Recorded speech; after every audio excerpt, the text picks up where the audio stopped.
মক্কা বিজয় গ্রহণ করলেন। মক্কা বিজয় হওয়ার পর একটা কিছুদিন পর একটা দুর্ঘটনা ঘটে গেল। কি দুর্ঘটনা?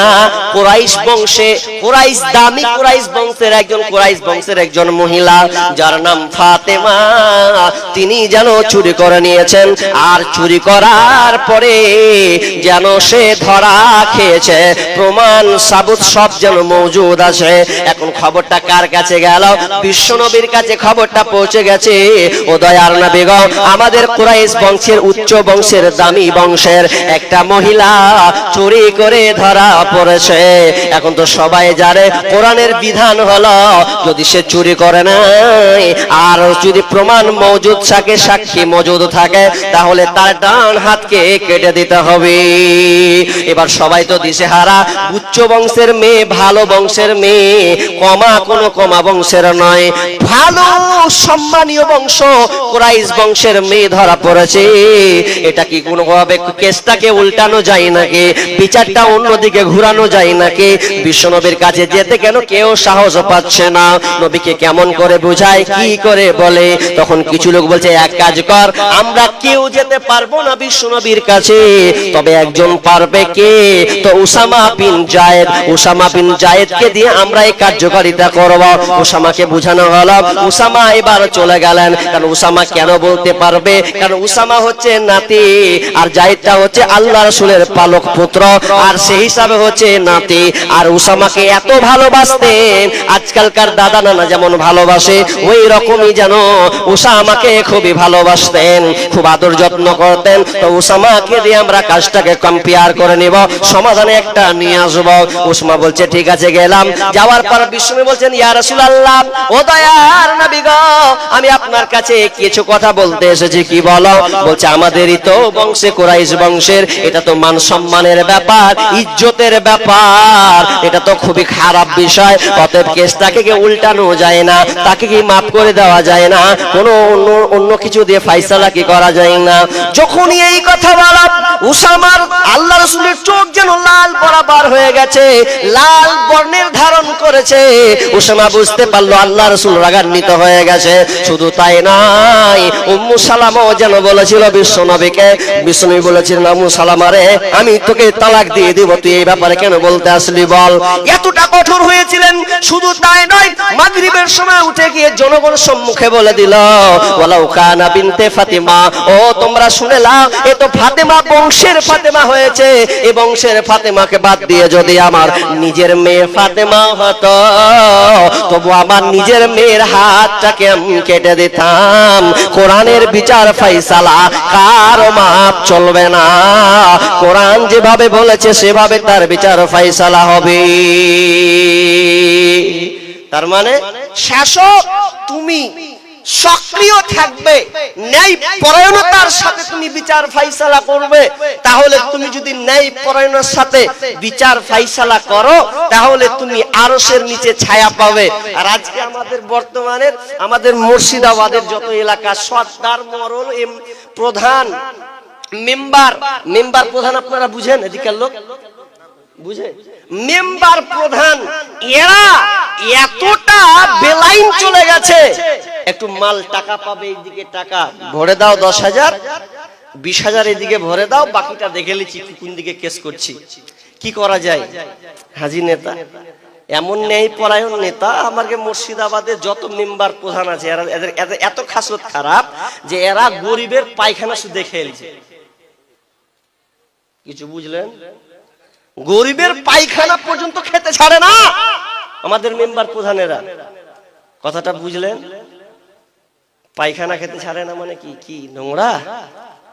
গরিবের যে ঘরটা আছে, পায়খানার ঘর পেয়েছে, বেচারিকে একটা ঘর কোন রকম করে পেয়েছে, তো ঘরটা যদি লিবে তো আগে মেম্বার বলছে ঘর লিবে তো আগে আমার 2000 অ্যাকাউন্টে দাও। আরে কোথায় 6,000 8,000 টাকা পেয়েছে, 2,000 অ্যাকাউন্টে ঢুকাবে তো তোমার ঘর পাবে, নচে তুমি পায়খানার ঘর পাবে না। তার মানে আমাদের নেতারা ঘরের পায়খানা পর্যন্ত খায়, গরিবের পায়খানা খেতেও ছাড়ে না। আবাস যোজনা যেটাকে মমতা খালা ঘর বাড়ি দেয়, ওই বাড়িটা পর্যন্ত কোনো গরিব যেন পায় না। আগে মেম্বারকে 20,000 ঢুকাতে হবে, 10,000 ঢুকাতে হবে, তারপরেও 50,000 60,000 টাকা পাবে, তার আগে তার কপালে জোটে না। কিন্তু আমিরুল মুমিনিন উমর বিন খাত্তাব রাদিয়াল্লাহু তাআলা আনহু তার আগে আরেকটা ছোট্ট করে বলে, ওমর বিন আব্দুল আজিজ কেমন নেতা ছিলেন। পঞ্চম খলিফা ওমর বিন আব্দুল আজিজ, তিনি এমন একজন খলিফা ছিলেন, তিনি দেশের দায়িত্ব নিয়েছেন। এমন সময় রাতের বেলায় যখন রাত গভীর হয়েছে, চেরাগটাকে জ্বলিয়েছেন, চেরাগটা জ্বলিয়ে যেন খাতা দিয়ে যেন হিসাব করছেন, এটা অমুক এটা তমুক, এই হিসাব করতে করতে করতে এমন সময় একটা লোক যেন আজ রাত্রে সালাম দিল, সালাম দেওয়ার পর সালামে জবাব দিল, দেওয়ার পর বাড়িতে প্রবেশ বসতে দিল। যেমনই বসতে দেওয়া সঙ্গে সঙ্গে ওমর বিন আব্দুল আজিজ চেরাগটাকে নিভিয়ে দিলেন, নিভিয়ে দিয়ে আরেকটা দ্বিতীয় চেরাগকে যেন জ্বলিয়ে দিলেন। যে লোকটা ঢুকছে ওর ফের দেখছে ব্যাপার কি, চেরাগি আলো দিবে থেকে কি হবে, এটা বর্তমানে যুগ যেটা লাল একটা সাদা একটা পাওয়ার 8 ভোল্টেজ 10 ভোল্টেজ না, একই চেরাগ। এবার ওই লোকটা তখন জিজ্ঞাসা করছে, আমিরুল মুমিনিন বিষয়টা বুঝলাম না, একটু ক্লিয়ার করেন, চেরাগকে চেরাগি আপনি আরেকটা চেরাগ ধরালেন মানে?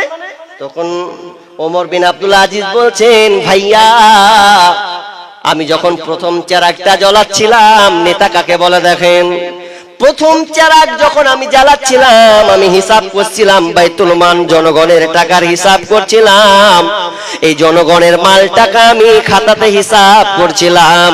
কিন্তু তুমি যখন চলে আসলে তখন তো তুমি আমার মেহমান হয়ে গেলে, আমার জিম্মায় তুমি চলে আসলে, অতএব আমি জনগণের টাকা যে চেরাগটাকে ধরাছিলাম, আমি জনগণের হিসাব করছিলাম না, হচ্ছিলাম আমার নিজের ঘরকে আলোকিত করার জন্য না। যখন তুমি এসেছো আমার মেহমান, এই জন্য আমি আমার চেরাগটাকে নিয়ে দিলাম, হিসাব বন্ধ করে দিলাম, আমি আমার চেরাগটাকে জ্বালালাম, এই জন্য জ্বালিয়ে দিলাম, কারণ কিয়ামতের কাল, কিয়ামতের ময়দানে আল্লাহ আমাকে ধরবেন, পাকড়াও করবেন। ওরে ওমর বিন আব্দুল আজিজ বল, তোর বাড়িতে মেহমান এসেছিল, তুই কার চেরাগে জ্বলিয়েছিলি বল?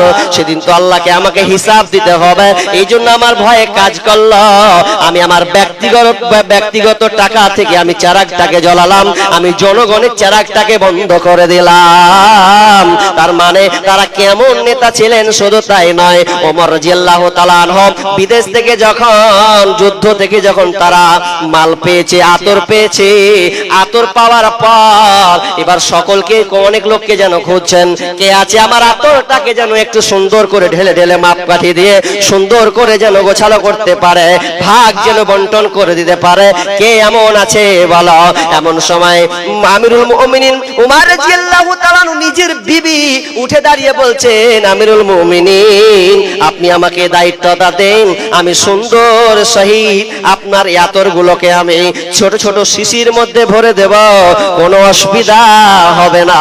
এবার আমিরুল মুমিনিন বলছেন, বিবি রে না না, তোমাকে আমি আতর ভরতে দেব না শিশিতে, এই জন্য দেব না, অজান্তে কখন তুমি ঢালতে ঢালতে তোমার হাতে লেগে যাবে আতর, আর আতর যদি হাতে লেগে যায় তুমি তখন গায়ে মেখে ফেলবে, তখন ওইটাও হিসাব কিন্তু কিয়ামতের মাঠে দিতে হবে, অত বিবি রে আমি তোমাকে আতর ঢালতে দিব না। কেমন নেতাজি, সামান্য একটা আতর ঢালার জন্য বিবিকেও দিচ্ছেন না, যে পারবে, যে দায়িত্ব নিতে পারবে তাকে দিয়ে আমি কমপ্লিট করে নেব। ভাইরা আমার, তাহলে 1 নম্বর নেতাকে যে সৎ, নেই পরায়ণ, ইনসাফ নিষ্ঠারকারী, ইনসাফ ভাবে ভালোভাবে যে ফয়সালা করতে পারে, এক কথায় নেই পরায়ণ নেতা, সে প্রথম আরশের নিচে ছায়া পাবে। নাম্বার 2, ওয়াশাবুন নাশাআ ফি ইবাদাতি রাব্বি। নাম্বার 2, ওই লোক যেই লোকটা যার অন্তম যার সময়কালটা বিশ্বনবী বলছেন ওয়াশাবুন নাশা ফি ইবাদাতি রাব্বি, যেই যুবক তার যৌবন বয়সে তার জীবনটাকে অতিবাহিত করেছে, যার যৌবনের পদার্পণ হয়েছে, এই যৌবন পদার্পণ পড়ার পরে সে তার এই বয়সটাকে বেলাইনে চালায়নি, সে কি করেছে আল্লাহর রাস্তায় সে চালিয়েছে। ওয়াশাবুন নাশা ফি ইবাদাতি রাব্বি, সেই যুবক তার আল্লাহর ইবাদতে কাটিয়ে দিয়েছে।